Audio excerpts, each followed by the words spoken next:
राधे राधे, हरे कृष्ण। प्रिय भक्तों, आप सभी का दिन शुभ हो। आज दिनांक है 14 जनवरी और दिन है बुधवार। आज माघ मास के कृष्ण पक्ष की षटतिला एकादशी है और आज आप सभी भक्तों को मकर संक्रांति की हार्दिक शुभकामनाएं। आज ब्रह्म मुहूर्त सुबह 5:38 से लेकर 6:25 तक रहेगा। आज सूर्योदय होगा सुबह के 7:14 पर और अस्त होगा शाम को 5:57 पर। आज शाम को 5:33 पर एकादशी तिथि समाप्त हो जाएगी। उसके बाद द्वादशी तिथि प्रारंभ होगी। अब आप आज के महात्म से पहले नित्य नेम की कथा सुनिए। इन कथाओं को सुनने से मन को शांति मिलती है। अब आप इन कथाओं को प्रेम से बोलिए सीता माता की जय। इस कहानी को सीता माता कहती थी और प्रभु श्री राम सुना करते थे। एक दिन राम भगवान को किसी काम के लिए बाहर जाना पड़ा तो सीता माता कहने लगी, भगवान मेरा तो 12 वर्ष का नित्य नेम है, अब आप बाहर जाएंगे तो मैं अपनी कथा किसे सुनाऊंगी।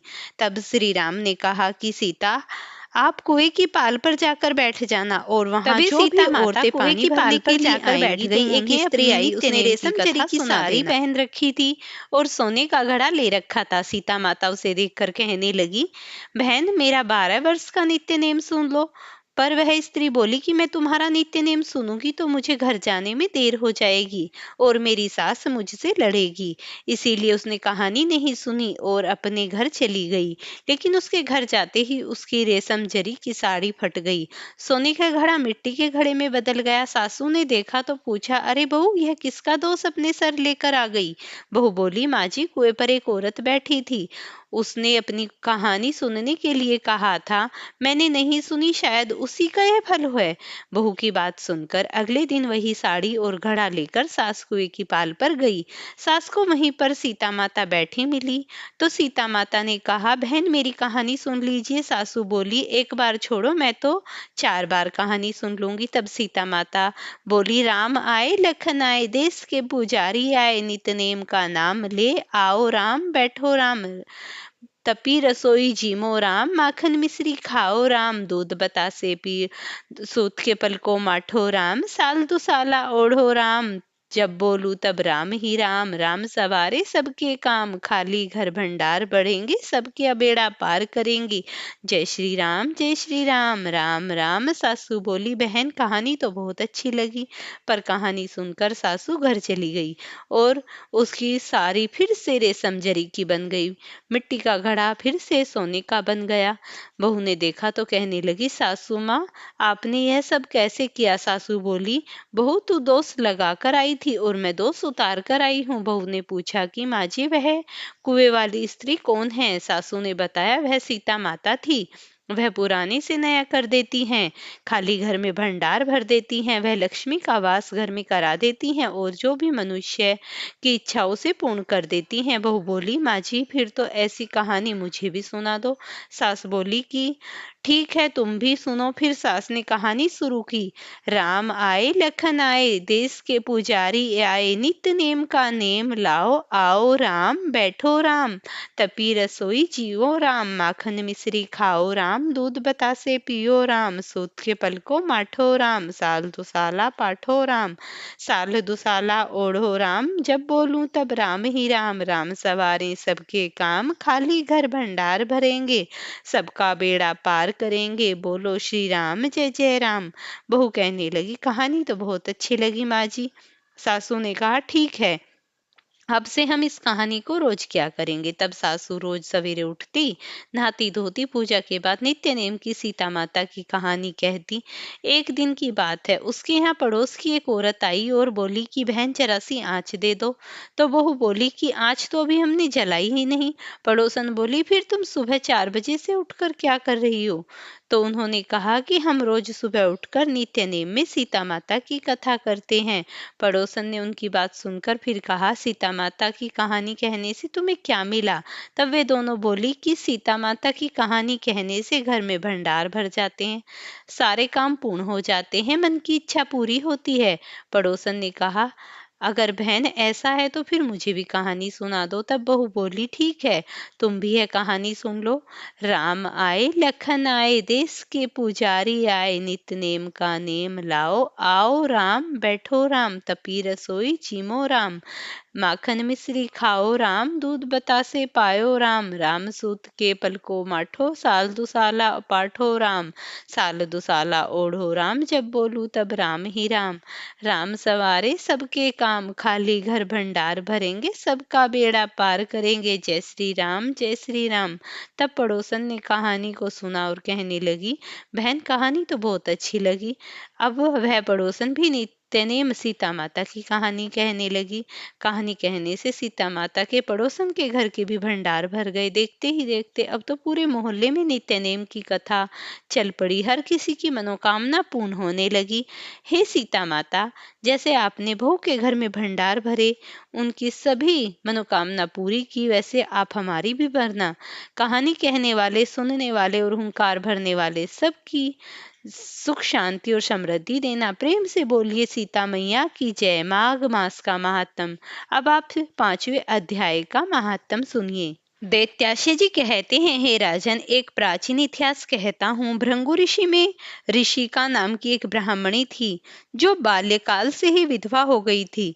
वह रेवा नदी के किनारे विंध्याचल पर्वत के समीप विधवा हो गई थी। वह रेवा नदी के किनारे विंध्याचल पर्वत के नीचे तपस्या करने लगी। वह जितेंद्रिय, सत्यवक्ता, सुशील, दानशीलता तथा तप करके देह को सुखाने वाली थी। वह अग्नि में आहुति देकर उच्छवदती द्वारा छठे काल में भोजन किया करती थी।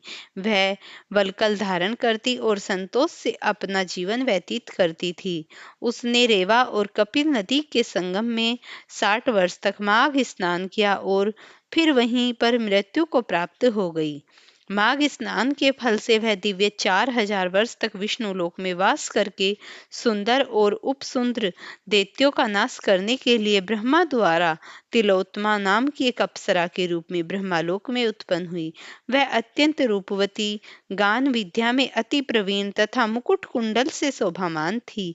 उसका रूप, यौवन और सौंदर्य देखकर ब्रह्मा जी भी चकित हो गए। वह तिलोत्तमा रेवा नदी के पवित्र जल में स्नान करके वन में बैठी थी। तब सुंद व उपसुंद के सैनिकों ने चंद्रमा के समान उस रूपवती को देखकर अपने राजा सुंद और उपसुंद से उसके रूप की शोभा का वर्णन किया, और उसके रूप की शोभा का वर्णन सुनकर कामदेव को लज्जित करने वाली ऐसी परम सुंदरी स्त्री हमने कभी नहीं देखी।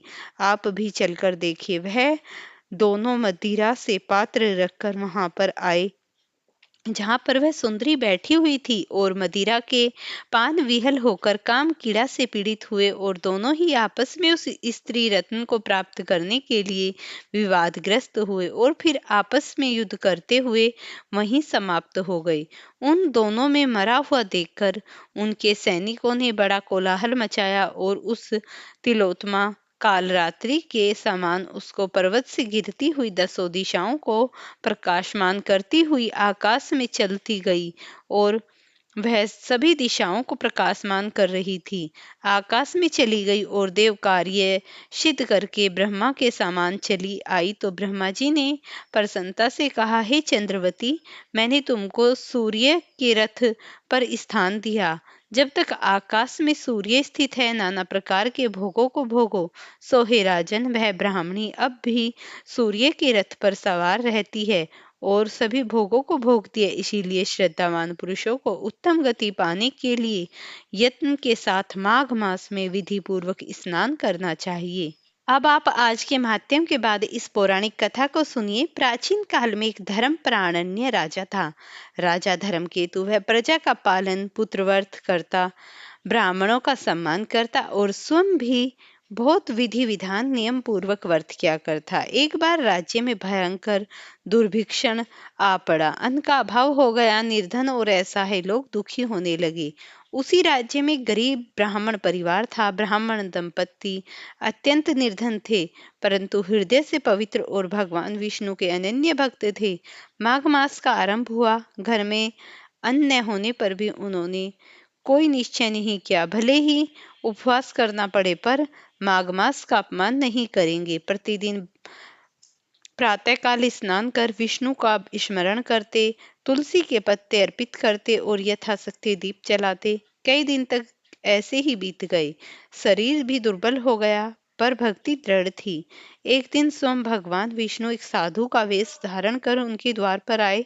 उन्होंने भिक्षा मांगी। ब्राह्मणी के घर जो थोड़ा सा अन्न बचा था वह भी श्रद्धा से साधु को दे दिया। साधु ने प्रसन्न होकर कहा, हे देवी, तुम्हारी भक्ति से मैं अत्यंत प्रसन्न हूँ। माघ मास में किया गया दान अक्षय होता है और अक्षय फलों की प्राप्ति होती है। इतना कहकर साधु अंतर्धान हो गए। उसी क्षण ब्राह्मण के घर में अन्न धन और सुख की वृद्धि होने लगी। परिवार के सभी कष्ट दूर हो गए। यह समाचार राजा धर्मकेतु तथा राजा के समस्त राज्य में पहुंचा।